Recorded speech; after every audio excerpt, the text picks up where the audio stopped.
In July of 1518, in the city of Strasbourg, a woman stepped out of her house and began to dance. There was no music playing in the square, no festival underway, no wedding crowd spilling out of a church. She didn't smile or gesture for anyone to join her. She simply walked into the street and started moving. At first, it must have looked strange but not alarming. Cities were used to small moments that don't quite make sense. Someone shouting at nothing, someone praying too loudly, someone pacing after receiving bad news. You notice, you hesitate for a second, and then you go back to your own business. But she didn't stop. The afternoon grew hotter and the July air sat heavily between the narrow timber-framed houses. The cobblestones held the warmth, and sweat would have gathered along her neck and beneath her sleeves. Still, she kept moving. Evening came, oil lamps were lit, doors closed, shutters drawn, and yet she was still there, dancing. She moved through the night and into the next morning.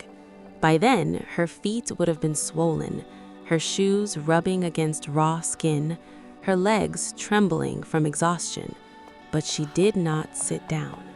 By the second day, people were watching more closely. Neighbors leaned out of wooden windows. A baker paused with flour still clinging to his hands. Children stared openly. Someone laughed nervously. Someone else crossed themselves. And still, she moved. Within days, others began to move too. They didn't form a circle or hold hands. They weren't smiling and they weren't moving in rhythm. Each person danced alone, as if pulled by something inside their own body that would not let them rest. By the end of the month, dozens were dancing in the streets. Some collapsed where they stood. Some had to be carried away. Some were said to have died from exhaustion, heart failure, or stroke, though the exact numbers remain uncertain. What is clear is that many bodies simply gave out. No one could agree on why it was happening. When we think of illness, we usually imagine someone lying still, feverish, coughing, too weak to stand. In Strasbourg that summer, sickness looked like the opposite. It looked like people who could not stop moving. To understand why this spread the way it did, you have to picture daily life in that city. Strasbourg was not a forgotten village, but a busy trading center along the Rhine. Goods moved in and out, markets filled the square, and church bells marked the passing hours. Yet, routine does not mean comfort. The years leading up to 1518 had been difficult. Crops had failed more than once, and grain prices had risen sharply. For many families, bread was measured carefully, sliced thin, stretched as far as possible. When food becomes uncertain, the worry does not fade after a meal. It stays with you. You go to bed thinking about it and wake up thinking about it. Disease was common. Smallpox and syphilis moved through towns, and the memory of earlier plague outbreaks had not faded. Most families had buried someone in recent years. People were already tired. Religion shaped how suffering was understood. If something terrible happened, it was rarely seen as random. It might be punishment or a warning or a sign of something worse to come.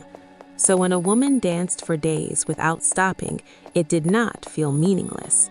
It felt charged with meaning. This report is troubling. The discrepancies are too great. Doctors were called. At the time, medical knowledge centered on balance inside the body. Too much heat in the blood, physicians believed, could produce agitation or frenzy. When they examined the dancers, that explanation seemed reasonable within their understanding. The body was overheated, and the excess needed to burn out. So the city acted. Guild halls were cleared, wooden platforms built, musicians hired. The intention was not celebration, but containment. If the body needed to move, then perhaps it should move in a supervised, organized space until the episode passed. From our perspective, that response may seem misguided. But at the time, it was consistent with accepted medical thinking. It did not stop the dancing. More people joined. The authorities changed course. Musicians were dismissed, and public dancing was discouraged. Instead of encouraging movement, officials turned toward prayer. The dancers were taken to a shrine associated with Saint Vitus, a saint believed to cause and cure involuntary movement. Some accounts describe red shoes placed on the dancers' feet and crosses pressed into their hands, gestures meant to break what many believed was a curse. Gradually, the movement began to lessen. There was no dramatic cure and no official declaration that the crisis was over. There were simply fewer people in the streets, fewer bodies collapsing, and eventually, the sounds of the city returned to normal. For centuries, people have tried to explain what happened. One theory is ergot poisoning, caused by a fungus that grows on rye in damp weather. Contaminated grain can lead to muscle spasms, confusion, even hallucinations, and in severe cases, it can be deadly. It sounds plausible at first. Yet, ergot typically produces violent, painful convulsions rather than days of steady stepping, and it spreads through shared food. In Strasbourg, the dancing seemed to spread through watching. Another explanation focuses on faith. Earlier episodes in Europe had been linked to Saint Vitus, and if people believed a saint could seize their bodies, that belief would not have felt symbolic, it would have felt immediate and real. When someone truly believes something might happen to them, the body can begin responding as if it already has. Today, some scholars describe events like this as mass psychogenic illness. The term sounds clinical, but the experience itself is straightforward. When people live under constant pressure, hunger, illness, fear, uncertainty, that pressure does not always stay hidden. Sometimes it shows up physically. We see versions of this even now. In schools where one student faints and others suddenly feel dizzy. In workplaces where a rumor spreads and headaches follow before any danger is confirmed. The symptoms are real. The exhaustion is real. The collapse is real, even when there is no single toxin to identify. Strasbourg in 1518 was already stretched thin. Food was uncertain, illness familiar, loss recent, and faith intense. When one woman stepped into the street and began to dance, it did not happen in isolation. It happened in a place where nerves were already tight. In a small city, you know your neighbors. If the woman across the lane begins moving in a way she cannot control, it does not feel distant, it feels possible. You imagine your own body doing the same, and that quiet fear moves from one person to another without anyone naming it. Strasbourg was not alone.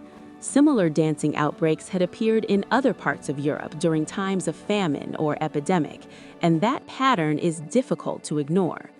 When people live for long periods under strain, that strain does not always remain invisible. Sometimes the body becomes the place where it finally shows. Not because people are foolish, not because they are pretending, but because there is only so much pressure a person can carry before something gives. The dancing plague of 1518 does not fit neatly into a single explanation. It likely involved hunger, fear, belief, exhaustion, and the human tendency to mirror what we see around us. By late summer, the streets returned to routine. Market stalls reopened, conversations shifted to other concerns, and the first woman, whoever she was, slipped back into ordinary life. But for several weeks, a city watched its neighbors dance until they collapsed and struggled to understand why. And perhaps the most unsettling part of the story is that there was no monster, no invading army, no visible enemy, just ordinary people under more pressure than they could carry.